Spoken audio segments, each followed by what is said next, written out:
Hello, everyone. This is another Black Conservative. I'm Ryan Bowling. Thank you all for joining me. So get this.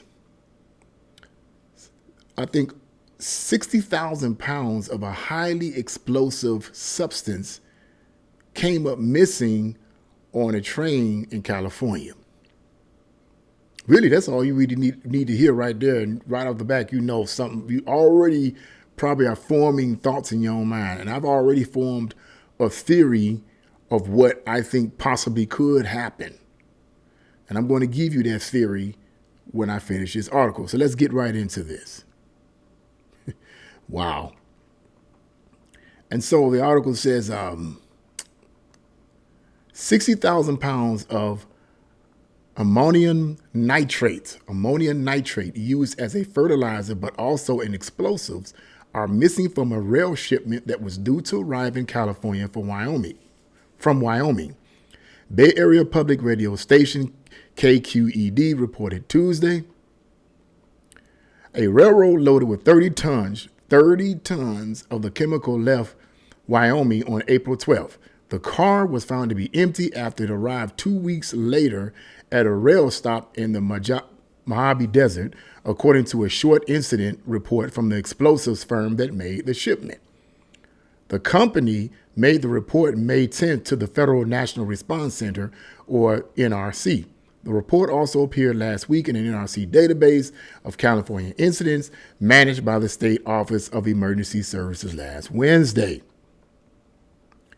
Dino Noble says he believes the material transported in pellet form, and if you watch this, if you look at the article, you'll see a picture of it. It looks like little lint balls, almost white little lint balls, transported in a pellet form in a covered hopper car similar to those used to ship coal, fell from the car on the way to a rail siding called Saltdale, about 30 miles from the town in eastern Kern County.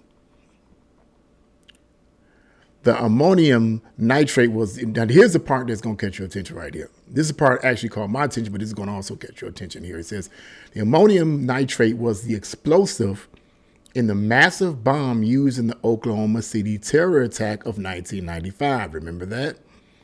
It was also the substance that caused the deadly explosion in a warehouse in the port of Beirut, Lebanon in 2020.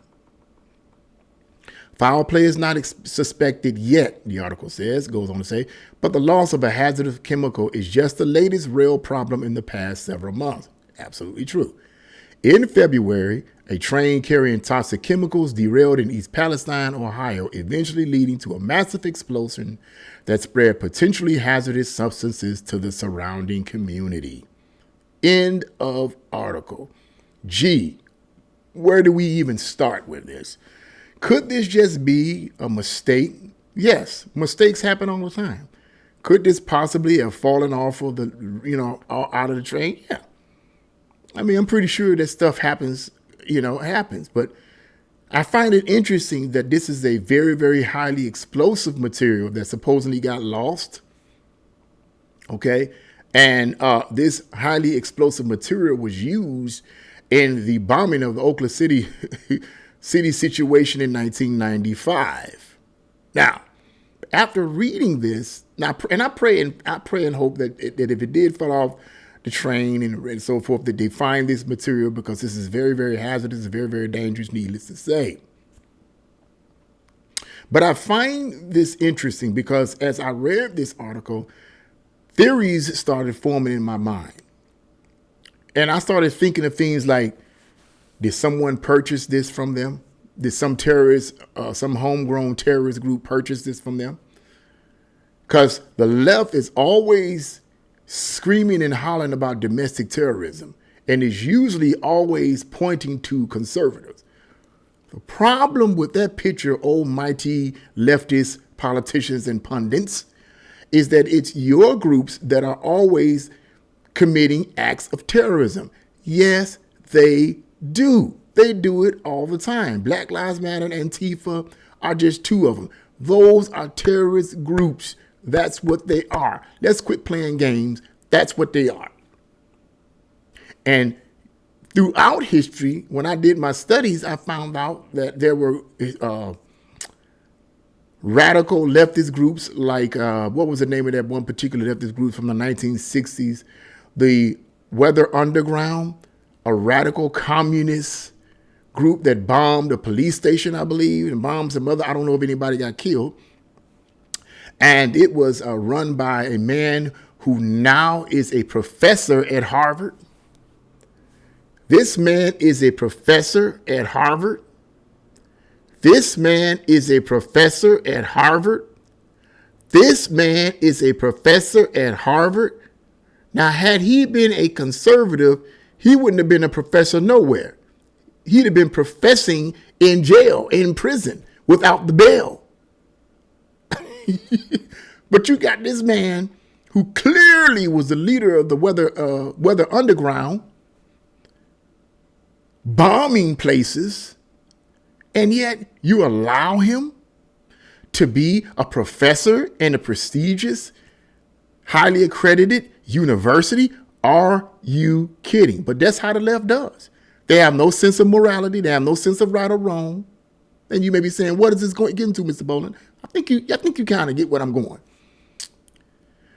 The left scream and holler all the time about domestic terrorism. Do they not? Yes, they do. And it's always pointing towards conservatives. The problem with that assessment, with that accusation, is that I don't personally see any acts of terrorism being committed by people on the right. If it is, I don't know anything about it. Please let me know in the description box below.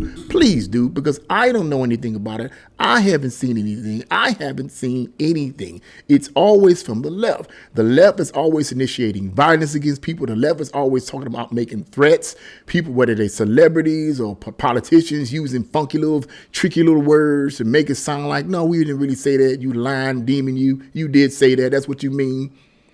Or whether it's celebrities making threats, or, they always are involved in something that's nasty and insinuating of violence. The only thing that they can come up with from the right is January 6th, January 6th, January 6th, January 6th, January 6th. I hope by now people are not dumb enough to keep falling for that. Because it's the people it's the liberals, the radical left, that are the ones that's pushing true terrorism, okay? But they talk about this domestic terrorism stuff all the time, and they always tend to point to the right.